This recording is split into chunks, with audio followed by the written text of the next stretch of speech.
on Vaquero Radio, the Valley Student Station. Good morning. This is DJ Doc V, that you're listening to Office Hours. We'll be here until 11 a.m. here in the beautiful upper Rio Grande Valley. It's 82 degrees and some clouds out there. That first song going out to our good friends Bill and his wife Erica out in Massachusetts this morning. Thanks so much for tuning in. Thanks so much for listening. Henry John Deutschendorf Jr., born December 31, 1943, in Roswell, New Mexico, also known professionally as John Denver. Unfortunately, died October 12, 1997, at the age of 53. That's 1 year younger than me. Oh, goodness. In Monterey Bay, died in a plane crash. Such a tragedy there. But I've got some great music picked out for you this morning, including some Wilco, probably some soul coughing. We'll get to that at the towards the second half of the show. At the bottom of the hour, as we always do here on Office Hours, we've got This Day in History. And then at about 50 minutes after the hour, got another poem picked out from the Gallery Magazine 2024 edition.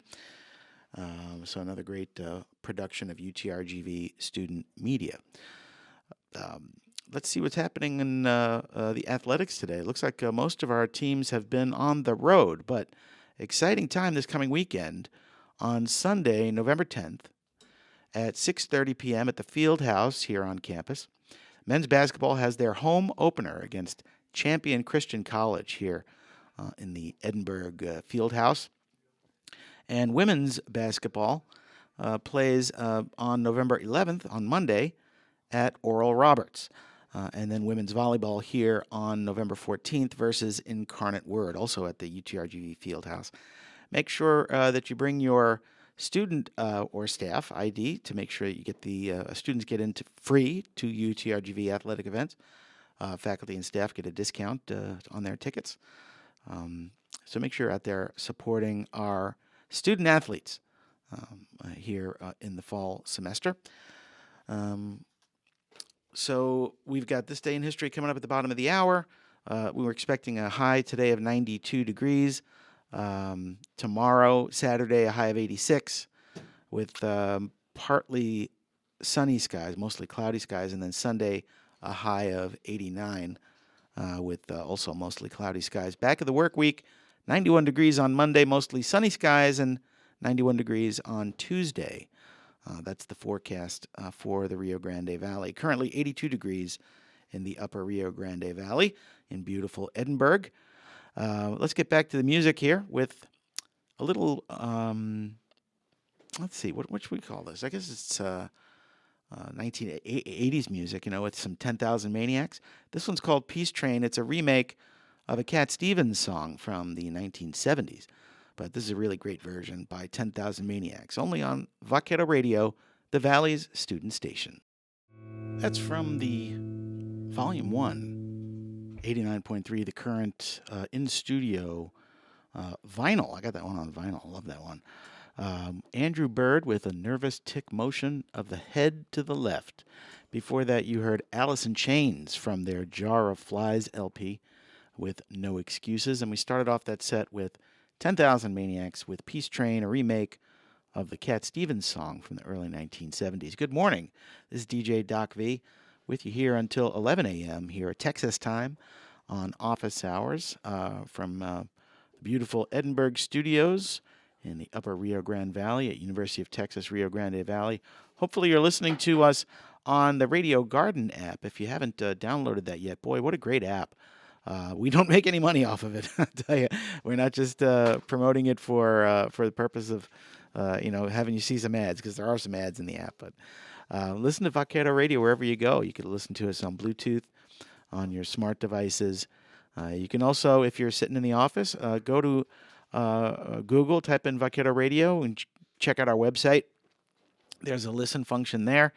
That'll bring you to our online player. You can listen to Vaquero Radio or wherever you have access to the internet. So make sure that you are prepared wherever you are. You should be prepared for inclement weather, of course, but you should also be prepared for having the proper amount of music input in your life um, especially at times when it seems like nothing good is happening. Right? So music is always good. You want to make sure you do that. Coming up at the bottom of the hour is This Day in History, and then at 50 minutes after the hour, we will do our poem. I'll recite a poem for you from the 2024 edition of Gallery Magazine, another great edition or another great production of UTRGV student media. We're going to get back to the music here real quick. This is a song by a band that was formed from the remnants of the alternative country music group Uncle Tupelo. Singer Jay Farrar quit that band in 1994 because of a soured relationship with his co-singer Jeff Tweedy. Both Tweedy and Farrar immediately sought to form bands after the breakup, with Farrar organizing the band Sunvolt. Tweedy's new band included all current members of the Uncle Tupelo lineup without Farrar, including bassist John Stearett, drummer Ken Coomer, and multi-instrumentalist Max Johnson. He even enlisted Uncle Tupelo guest guitarist Brian Henneman of the Bottle Rockets to perform, who appears on many of the tracks for their debut album, AM. This is the band Wilco, and the song is from their double album, Being There, called Far, Far Away, only on Vaquero Radio, the Valley's student station. Well, thank you, DJ Doc V. I am listening, as a matter of fact. Good morning, Vaqueros. DJ Doc V with you here, 10:30 here in Texas time in the beautiful Upper Rio Grande Valley, here on Vaquero Radio, the Valley's student station. You just heard The Walkman with Another One Goes By, and we started that one, that little set off with Wilco and Far, Far Away. That's from their Being There double album. It was their second album. For a second album to do a double album, I guess that's ambitious. It's fair to say. But as we do every week on office hours, we've got This Day in History. And on this day in 1932, the Supreme Court overturned the Scottsboro convictions. They hand down the decision in the matter of Powell versus Alabama. The case arose out of the infamous Scottsboro case. 9 young black men were arrested and accused of raping 2 white women on a train in Alabama. The boys were fortunate to barely have escaped a lynch mob sent to kill them, but were railroaded into convictions and death sentences. The Supreme Court overturned the convictions on the basis that they did not have effective representation. Victoria Price and Ruby Bates, the alleged victims, had concocted the charges out of thin air. Bates eventually recanted her testimony. The accused boys were not given lawyers until the morning of the trial, and these attorneys made almost no effort to defend their clients. On the same day that the case began, the defendants were convicted and received death sentences. The blatant unfairness of the case attracted the attention of liberals across the country. The transcript of the trial left the Supreme Court with no other choice but to throw out the convictions. Still, Alabama insisted on retrying the defendants. This time, Samuel Leibowitz, one of the premier defense attorneys of the day, came to represent the Scottsboro 9, but it didn't matter. The jury, all white men, because black men were systematically excluded, convicted once again. In fact, there would be many more trials of the Scottsboro defendants over the years, and each time the jury convicted and was later reversed on appeal. When the saga finally ended, all of the defendants were finally released, but not until they had served an average of 10 years for the phantom crime. I mean, it's just more evidence that we really need to embrace and protect rule of law in our society, that people get equal protection under the law and are not disproportionately prosecuted. That's really part of the foundation of American democracy. That's not a biased statement. That's just the truth, right? Also on this day in history, on November 8th, John Lennon and Yoko Ono meet. Let's see. Hold on a second. What's going on here?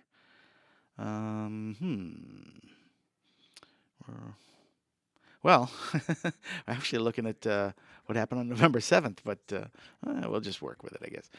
FDR wins his unprecedented 4th term, elected to office.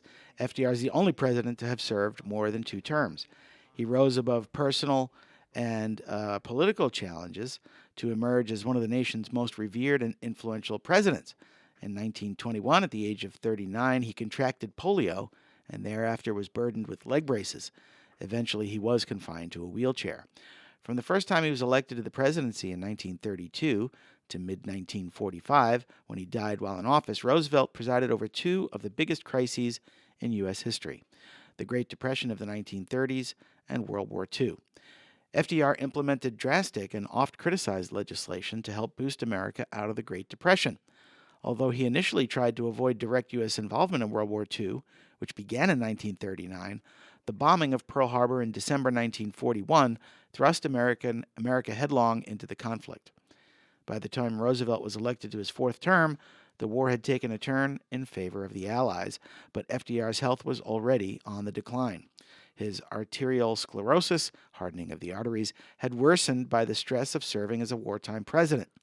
In April of 1945, just over 4 months before the war finally ended in an Allied victory, FDR died of a stroke at his vacation home in Warm Springs, Georgia.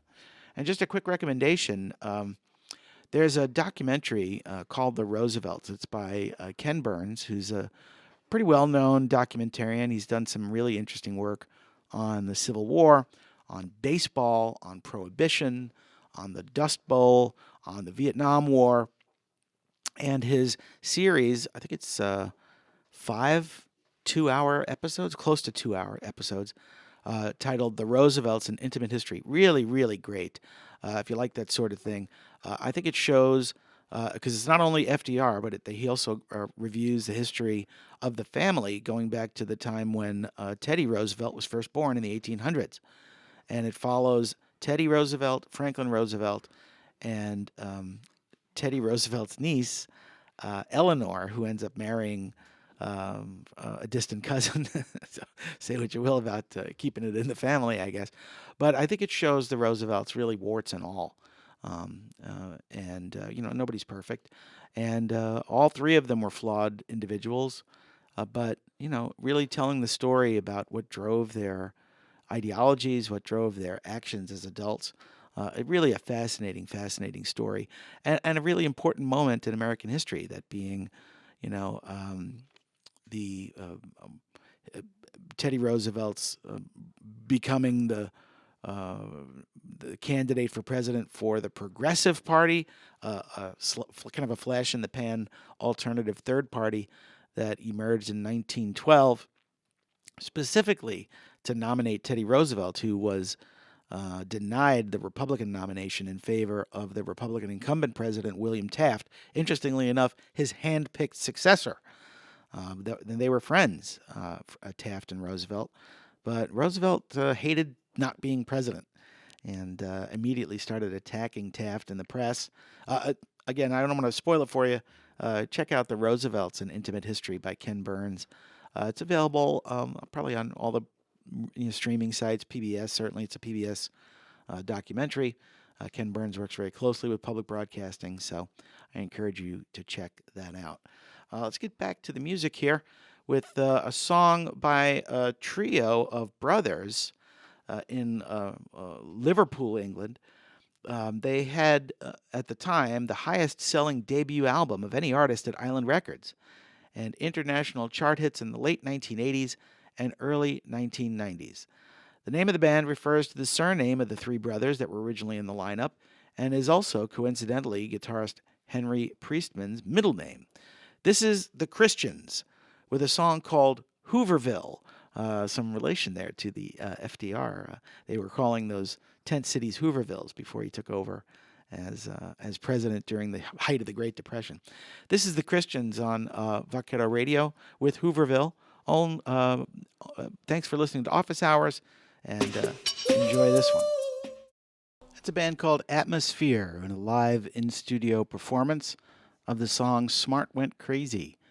Not our studio. That was once again from 89.3 The Current. It's a public broadcasting radio station up in Minnesota that plays alternative music, new music, stuff you're not going to hear on commercial radio, that's for sure. Good morning, Vaqueros. DJ Doc V with you here for another few minutes It is 10:51 Texas time in the upper Rio Grande Valley. 85 degrees here in Edinburgh with mostly cloudy skies. And let's check out where our friends are, our listeners today. Let's see, Grand Rapids, that's 57 degrees with sunny skies. Grand Rapids, Michigan. In Westboro, Massachusetts, 60 degrees and sunny skies. And finally in Spokane, Washington, 35 degrees and sunny skies. Boy, I wish I was there right now. No, I'm glad I'm with you guys here on Office Hours. But as we do every week, I've got a great poem picked out for you. This one's from the 2024 edition of Gallery Magazine, and it's a poem titled Good Indian, but it's submitted by Anonymous. Bad Indian. Sometimes I wonder if I am a bad Indian for not knowing my own traditions and taking 2 decades to finally seek them out. Sometimes I wonder if I'm a bad Indian for sending my prayers up in the smoke of marijuana instead of tobacco, for spending hours searching for a way to clean the inside of myself, sitting on a steamy shower floor and not knowing I had reinvented the sweat. Sometimes I wonder if I'm a bad Indian for having lived my entire life next to the res and not having to suffer the same hardships as my cousins. For that one time I made fun of my auntie's offer of a string of beadwork, but I think that just makes me a bad person. But then I read somewhere that the only good Indian was a dead one. So I will proudly be a bad Indian, who makes hockey pucks when she intends to make fry bread, who makes beadwork with loose threads and uneven edging, who knows nothing but Chihulio Ili of her ancestors' language, who prays that same I love you and sends it up in her marijuana smoke, each day when she thanks every bad Indian who came before her that dared to stay alive. That's a poem called Good Indian by Anonymous. Thanks for tuning in, Vaqueros. This is DJ Doc V, just with you for a little bit longer. 85 degrees here in the upper Rio Grande Valley. Make sure you check out men's basketball this Sunday. Their home opener here at the Field House in Edinburgh at 6:30 p.m. And they're going up against Champion Christian College. That's Sunday at 6:30. And remember, students get into UTRGV athletic events for free. Faculty and staff get discounted tickets. So make sure you show up. If the attendance is anything like the women's volleyball opener, I would recommend getting there early, since we had a packed field house for women's volleyball earlier in the semester. And I would imagine that the men's basketball opener is going to be well attended. So make sure you go early, get your seats to support our Vaqueros in their collegiate athletics. Let's do one. Here's one, a throwback from the 1970s. It's got a little bit of a poem at the beginning, but from the lyrical stylings of the late Jim Steinman, here's Meatloaf with You Took the Words Right Out of My Mouth, only on Vaquero Radio, the Valley's student station. Would you offer your